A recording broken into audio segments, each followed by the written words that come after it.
Hello മക്കളെ, അപ്പൊ നമ്മൾ ഇന്ന് നോക്കാൻ പോകുന്നത് 4ാം ക്ലാസ്സിന്റെ EVS വരുന്ന ആദ്യത്തെ ചാപ്റ്റർ ആയിട്ടുള്ള ജീവികളും ചുറ്റുപാടും എന്ന് പറയുന്ന പാഠമാണ്. പാഠഭാഗത്തിന്റെ ആദ്യത്തെ ഭാഗത്ത് നമ്മൾ കാണുന്നത് പരിസര നിരീക്ഷണത്തിനായിട്ട് പോയ റെനയെയും കൂട്ടുകാരെയാണ്. അവരെന്താണ് ചെയ്യുന്നത്? അവര് വയലാണല്ലേ പഠനത്തിന് വേണ്ടി തെളിച്ചിരുന്നത്. ആമ്പൽക്കുളമാണ് സെലക്ട് ചെയ്തിരിക്കുന്നത്. ആമ്പൽക്കുളത്തിൽ എന്തെല്ലാം ജീവികളെയാണ് അവർ കാണുന്നത്? ഏതെല്ലാം ജീവികളെയാണ് കുളത്തിൽ കണ്ടത്? നമുക്ക് നോക്കാം. കുളത്തിൽ കണ്ടത് മത്സ്യങ്ങളെ കണ്ടിട്ടുണ്ട്, അതുപോലെ തവളകളെ കണ്ടിട്ടുണ്ട്, വാൽമാക്രി, ഞണ്ട്, ഒച്ച്, നീർക്കോലി, പിന്നെ ജലത്തിലുള്ള വിവിധതരം പ്രാണികളെ, ജലപ്രാണികളെയാണ് കണ്ടത്. ഏതെല്ലാം ജീവികളാണ് മരത്തിൽ കണ്ടത്? അടുത്ത ചോദ്യം, ഏതെല്ലാം ജീവികളെയാണ് മരത്തിൽ കണ്ടത്? നോക്കൂ, കിളികളെ കണ്ടിട്ടുണ്ട്, അണ്ണാനെ കണ്ടിട്ടുണ്ട്, മരയോന്ത്, ചിലന്തി, ഉറുമ്പുകൾ ഉൾപ്പെടെയുള്ള ചെറു പ്രാണികളെയും കണ്ടിട്ടുണ്ട്. എല്ലാ ജീവികൾക്കും വസിക്കാൻ സ്ഥലം ആവശ്യമില്ലേ? നമുക്കറിയാം, എല്ലാ ജീവികൾക്കും വസിക്കാൻ എന്ത് വേണം? സ്ഥലം ആവശ്യമാണ്. അടുത്ത ചോദ്യം നോക്കൂ, ജലത്തിൽ വസിക്കുന്ന ജീവികൾക്ക് കരയിൽ വസിക്കാൻ പറ്റുമോ? ജലത്തിൽ വസിക്കുന്ന ജീവികൾക്ക് കരയിൽ വസിക്കാൻ പറ്റുമോ? നിങ്ങളുടെ അഭിപ്രായം എന്താ? കരയിൽ വസിക്കുന്ന അല്ലെങ്കിൽ ജലത്തിൽ വസിക്കുന്ന എല്ലാ ജീവികൾക്കും എന്ത് ചെയ്യാൻ പറ്റില്ല? കരയിൽ ജീവിക്കാൻ പറ്റില്ല.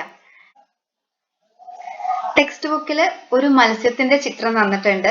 നമുക്ക് താഴെയുള്ള ചോദ്യങ്ങൾക്ക് ഉത്തരം എഴുതി നോക്കാം. മത്സ്യത്തിന്റെ ആകൃതി എന്താണ്?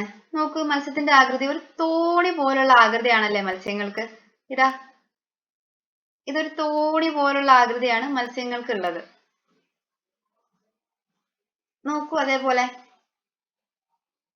ജലത്തിൽ വസിക്കാൻ മത്സ്യത്തെ സഹായിക്കുന്ന എന്തെല്ലാം സവിശേഷതകളാണുള്ളത്? നമുക്കറിയാം, മത്സ്യങ്ങൾ ശ്വസിക്കുന്നത് എന്ത് വെച്ചിട്ടാണ്? ചെകിളപ്പൂക്കൾ കൊണ്ടാണ് മത്സ്യങ്ങൾ എന്ത് ചെയ്യുന്നത്? ശ്വസിക്കുന്നത്. ഇത് വെച്ചിട്ട് നമുക്ക് കരയിൽ ജീവിക്കാൻ പറ്റുമോ? ഇല്ല. അതുപോലെ ഇപ്പം പറഞ്ഞ മത്സ്യത്തിന്റെ ഈ ആകൃതി അതിനെ കരയിലല്ല ജലത്തിൽ ജീവിക്കാൻ എന്ത് ചെയ്യും? പ്രാപ്തമാക്കും. അതുപോലെ നോക്കൂ, ഈ മത്സ്യങ്ങൾക്ക് എന്തുണ്ട്? ചിറകുകളും അതുപോലെ വാലുകളും ഉണ്ടല്ലേ. ഇതെല്ലാം എന്തിനു സഹായിക്കും? ജലത്തിൽ ജീവിക്കാൻ അതിനെ സഹായിക്കും. നോക്കൂ, നമുക്ക് ഇനി ഈ ചോദ്യത്തിന് ഉത്തരം എഴുതി നോക്കാം. മത്സ്യങ്ങളെ ജലത്തിൽ ജീവിക്കാൻ സഹായിക്കുന്ന സവിശേഷതകൾ എന്തൊക്കെയാണ്? രണ്ടറ്റവും കൂർത്തിട്ടാണല്ലേ നമ്മൾ കണ്ടത്. അതാ ഒരു തോണിയുടെ ഷേപ്പില് രണ്ടറ്റവും കൂർത്തിട്ട് നടുഭാഗം മാത്രം വലുതായി വരുന്ന ഒരു ഷേപ്പാണ് നമ്മുടെ മീനിൻ്റെത്. രണ്ടറ്റവും കൂർത്ത ശരീരാകൃതി ജലത്തിൽ അനായാസം സഞ്ചരിക്കാൻ കഴിയുന്നു. ജലത്തിൽ തുഴയുന്നതിന് അനുയോജ്യമായ ചിറകുകളാണ് അവർക്കുള്ളത്. ദിശ മാറാൻ അവരെ സഹായിക്കുന്നത് എന്താണ്? വാൽ ചിറകുകളാണ്. വെള്ളത്തിൽ തെന്നി നീങ്ങാൻ സഹായിക്കുന്നത് വഴുവഴുപ്പുള്ള ശരീരം. നമുക്കറിയാം, മീനുകളെയൊക്കെ തൊട്ടിട്ടുണ്ടെങ്കിൽ ഒരു ചെറിയ വഴുവഴുപ്പ് അനുഭവപ്പെടില്ലേ നമുക്ക്. പിന്നെ ചെകിളപ്പൂക്കൾ അല്ലെങ്കിൽ ശകുലങ്ങൾ എന്തിനു സഹായിക്കും? ശ്വസിക്കാൻ സഹായിക്കും. നിരനിരയായി ക്രമീകരിച്ചിട്ടുള്ള ശൽക്കങ്ങൾ അല്ലെങ്കിൽ ചെതുമ്പലുകൾ ചൂടിൽ നിന്നും തണുപ്പിൽ നിന്നും സംരക്ഷിക്കും. കണ്ണുകൾ തലയ്ക്ക് ഇരുവശവും ആയതിനാൽ വശങ്ങളിലെ കാഴ്ചകൾക്ക് സാധ്യമാവും. അപ്പൊ എക്സാമിന് ചോദിക്കാൻ ചാൻസ് ഉണ്ട്, മത്സ്യങ്ങളെ ജലത്തിൽ ജീവിക്കാൻ സഹായിക്കുന്ന സവിശേഷതകൾ എന്തെല്ലാമാണെന്ന്. ജലത്തിൽ ജീവിക്കുന്ന മത്സ്യങ്ങളെ കുറിച്ച് പഠിച്ചു. ഇതുപോലെ തന്നെയുള്ള മറ്റൊരു ജീവിവർഗം അല്ലെങ്കിൽ സസ്യവർഗത്തെ കുറിച്ച് നോക്കിയാലോ നമുക്ക്. മരുഭൂമികൾ എടുത്തു നോക്കൂ. മരുഭൂമികളിലുള്ള ചെടികൾക്കൊക്കെ വളരെ പ്രത്യേകതകൾ ഉണ്ടല്ലേ. ഈ ചിത്രം നിരീക്ഷിച്ച് നോക്കിയാൽ നമുക്ക് കുറേ പ്രത്യേകതകൾ മനസ്സിലാവും. ഈ സസ്യങ്ങളുടെ പ്രത്യേകതകൾ എന്തൊക്കെയാണ്? നമുക്കൊന്ന് നോക്കാം. ഇലയില്ലാത്തതോ ചെറിയ ഇലകൾ ഉള്ളതോ മുള്ളുകൾ ഉള്ളതോ ആവാം. നോക്കൂ, ഇവിടെ നോക്കിയിട്ടുണ്ടെങ്കിൽ ചെറിയ ചെറിയ മുള്ളുകളൊക്കെ കാണാമല്ലേ. അതേപോലെ ഇതിന്റെ ഇലയ്ക്ക് എന്താ പ്രത്യേകത? വളരെ കൂർത്ത ഇലകളാണല്ലേ, കൂർപ്പുള്ള ഇലകളാണ്.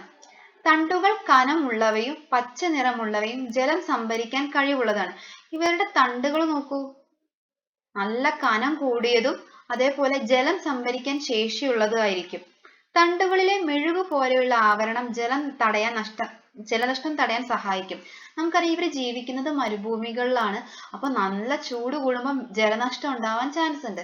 അപ്പം ഇവരുടെ ഈ തണ്ടുകളിൽ മെഴുകു പോലുള്ള ആവരണം കാണാൻ പറ്റും. വേരുകൾ മണ്ണിലേക്ക് ആഴത്തിൽ താഴ്ന്നിറങ്ങി ജലം വലിച്ചെടുക്കാൻ കഴിവുള്ളവയാണ്. അതായത് ഇവരുടെ വേരുകൾ നന്നായിട്ട് മണ്ണിൽ ആഴത്തിൽ പോവും. മരുഭൂമിയിൽ വസിക്കുന്നതിന് പ്രാപ്തമാക്കുന്ന ഈ സവിശേഷതകൾ ഉള്ളതുകൊണ്ട് മരുഭൂമിയിലെ സസ്യങ്ങളെ മരുരൂഹങ്ങൾ അല്ലെങ്കിൽ സീറോഫൈറ്റ് എന്ന് പറയുന്നു. എന്താണ് മരുരൂഹങ്ങൾ അല്ലെങ്കിൽ സീറോഫൈറ്റ്സ്? അപ്പൊ നമ്മൾ ജലത്തിൽ ജീവിക്കുന്ന മീനിനെ കുറിച്ച് പഠിച്ചു, അതിന്റെ കുറച്ച് സവിശേഷതകൾ പഠിച്ചു. അതുപോലെ മരുഭൂമിയിൽ ജീവിക്കുന്ന സസ്യങ്ങളെ കുറിച്ച് പഠിച്ചു, അതിന്റെ സവിശേഷതകൾ പഠിച്ചു. ഇതിനൊക്കെ അത് ജീവിക്കുന്ന ചുറ്റുപാടിൽ ജീവിക്കാൻ വേണ്ടി ഒരുപാട് സവിശേഷതകൾ ഉണ്ടല്ലേ? ഇത്തരം സവിശേഷതകളെ പറയുന്ന പേരാണെന്ത്? അനുകൂലകം അല്ലെങ്കിൽ അഡാപ്റ്റേഷൻ. സസ്യങ്ങൾക്കും ജന്തുക്കൾക്കും അവ ജീവിക്കുന്ന ചുറ്റുപാടിന് അനുയോജ്യമായി ശാരീരിക സവിശേഷതകളുണ്ട്.